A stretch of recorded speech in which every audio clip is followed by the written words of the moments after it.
வெறிச்சோடி கிடந்த சமையலறை. மல்லிகா அடுப்பை பற்ற வைக்க முயற்சி செய்தாள். ஆனால் ஒரு பிடி அரிசி கூட பானையில் இல்லை.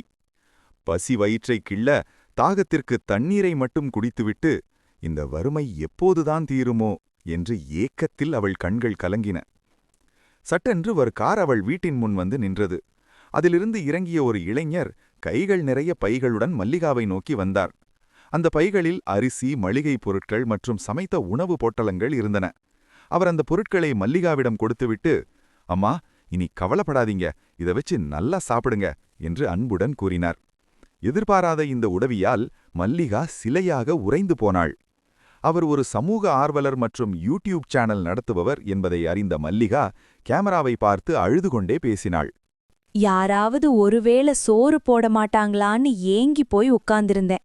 அந்த தெய்வம்தான் இந்த தம்பி ரூபத்துல வந்து எனக்கு இன்னைக்கு பசிய தீர்த்திருக்கு. இவ்வளவு பெரிய நல்ல உள்ளம் கொண்ட இந்த தம்பிக்கு எல்லாரும் சப்ஸ்கிரைப் பண்ணுங்க. இவரை போன்ற நல்ல மனுஷங்க இன்னும் நிறைய பேருக்கு உதவ இது உதவியா இருக்கும்.